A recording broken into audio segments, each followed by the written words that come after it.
Dalam Yohanes pasal yang ke-10 ayat 41, Injil Yohanes mencatat satu peristiwa di mana Yesus dijumpai oleh orang-orang banyak.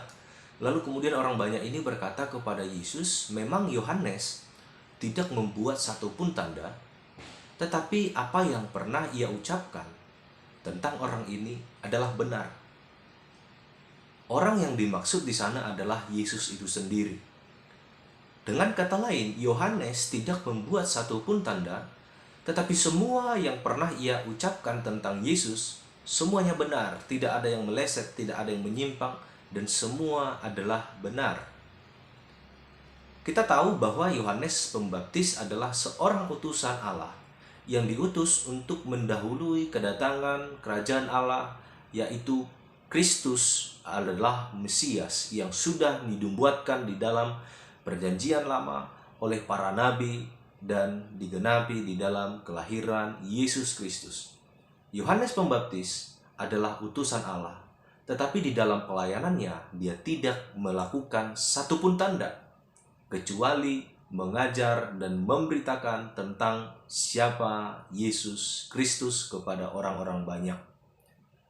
Hal ini sangat berbeda dengan apa yang sedang berkembang saat ini di dalam beberapa gereja dan aliran-aliran kekristenan, di mana kesuksesan dan pelayanan, pengurapan dan juga otoritas seorang hamba Tuhan itu dinilai dari tanda-tanda apa yang dia kerjakan di dalam pelayanan. Bahkan baru-baru ini saya menyaksikan satu tayangan video seorang hamba Tuhan yang berkhotbah menyatakan bahwa seorang hamba Tuhan itu harus melakukan tanda-tanda. Karena bagaimana mungkin seorang yang mengaku diutus oleh Allah memberitakan kerajaan Allah, tetapi tidak memiliki otoritas dan juga tanda-tanda yang menyertai. Bahkan dia berkata, orang yang mengaku sebagai utusan Allah ini, tetapi tidak memiliki kuasa dan tanda dan otoritas ini, pasti gagal di dalam menuntaskan amanat agung. Dengan kata lain, tanda-tanda ajaib dan otoritas untuk melakukan mujizat itu menjadi satu hal yang mutlak di dalam pelayanan, sehingga tidak gagal di dalam melakukan tugas dan tanggung jawab menuntaskan amanat agung. Apakah benar demikian? Bahwa seorang hamba Tuhan harus melakukan tanda-tanda mujizat.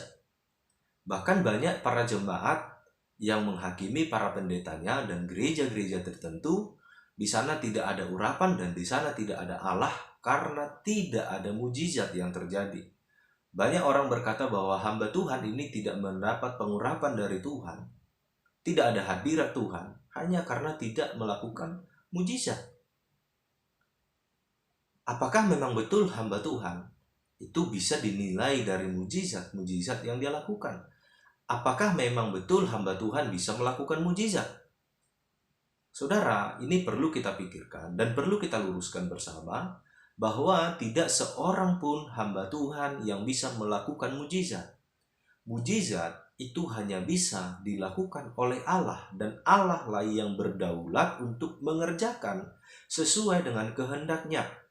Sekuat apapun iman kita, itu tidak akan bisa menghasilkan apa-apa tanpa seizin dan tanpa sepengetahuan, tanpa dikehendaki oleh Allah.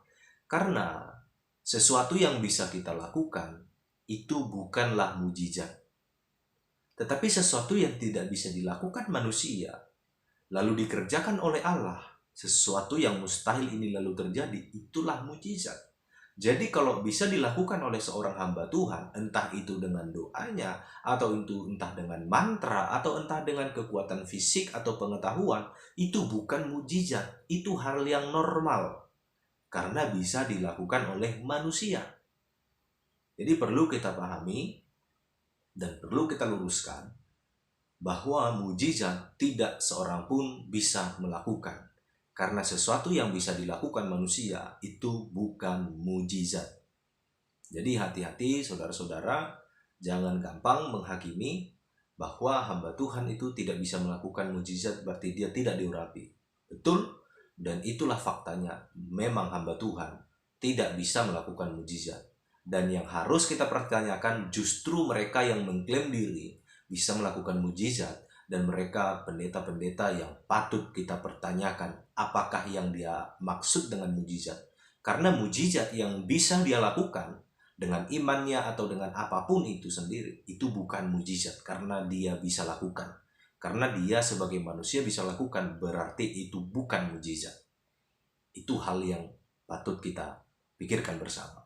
Kita kembali kepada teks. Kalau kita hanya menjadikan ukuran hamba Tuhan itu diukur berdasarkan tanda-tanda yang dia lakukan, maka Yohanes Pembaptis bukanlah utusan Allah karena dia tidak melakukan satupun tanda. Kalau kita menjadikan tanda-tanda ajaib sebagai ukuran seseorang diutus atau tidak diutus oleh Allah, ini adalah pemahaman yang sangat keliru kalau kita menjadikan tanda sebagai ukuran seseorang itu diutus atau tidak diutus oleh Allah. Lalu apa yang harus kita jadikan sebagai ukuran, sebagai tolak ukur apakah seseorang ini benar-benar diutus, dipanggil oleh Allah untuk menjadi hamba Tuhan? Kita berkaca dari Yohanes Pembaptis. Yohanes Pembaptis tidak melakukan satupun tanda, tetapi orang-orang yang melihat dan menyaksikan pelayanan Yohanes Pembaptis, ketika mereka ketemu dengan Yesus, mereka bisa percaya dan menyimpulkan satu kesimpulan bahwa setiap pengajaran yang diucapkan oleh Yohanes Pembaptis tentang Yesus tidak satupun melenceng, semuanya benar. Dengan kata lain, ukuran seseorang itu benar-benar hamba Tuhan yang diutus oleh Allah, hamba Tuhan yang sejati, adalah seberapa konsisten dan seberapa jauh dia menjaga kualitas pemberitaan firman Tuhan yang sesuai dengan Alkitab. Jadi tidak boleh kita menjadikan tanda-tanda itu menjadi patokan seseorang itu diutus atau tidak diutus oleh Allah.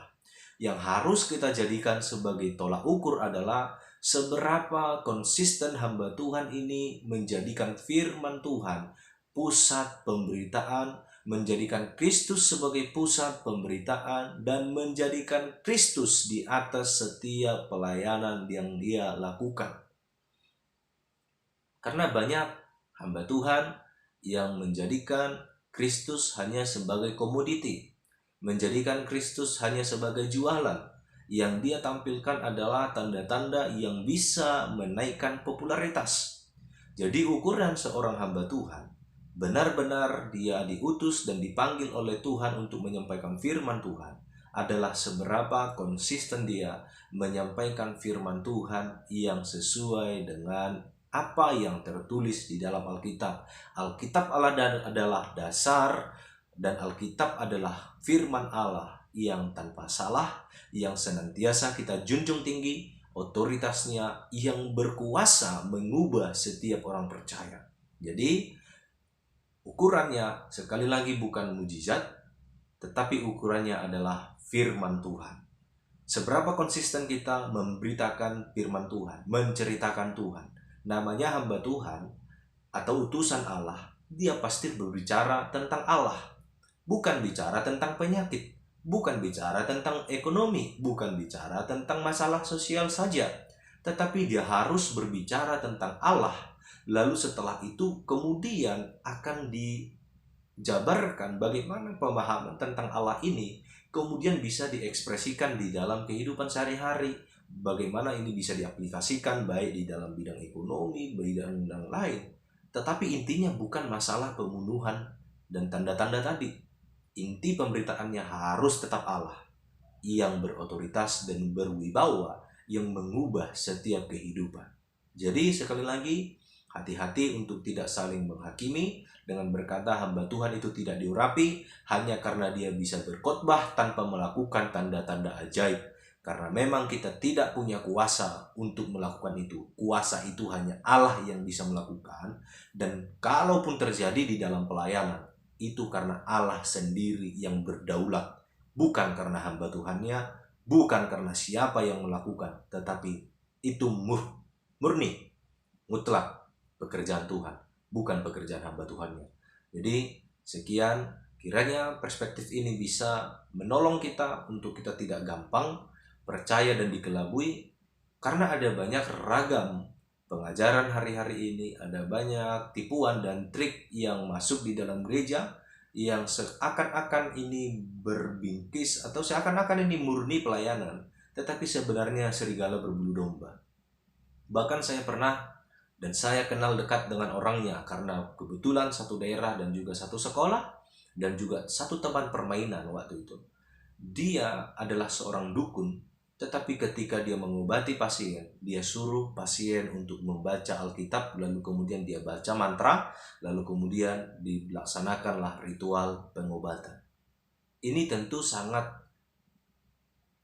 menjadi contoh yang real bagaimana seorang dukun pun bisa pakai Alkitab untuk prakteknya, untuk menarik simpati dari orang Kristen, untuk mengelabui orang-orang Kristen, dan ini seakan-akan menjadi pembenaran atas apa yang dia lakukan. Jadi, kalau kita menjadikan tanda sebagai ukuran urapan Allah, kita bisa menyatakan dukun ini pun diurapi Allah. Tetapi kalau kita menjadikan Injil sebagai ukuran urapan dan betul dia adalah hamba Tuhan yang sejati, maka kita tidak akan terombang-ambing dan tidak akan gampang disesatkan. Tuhan Yesus memberkati. Salam.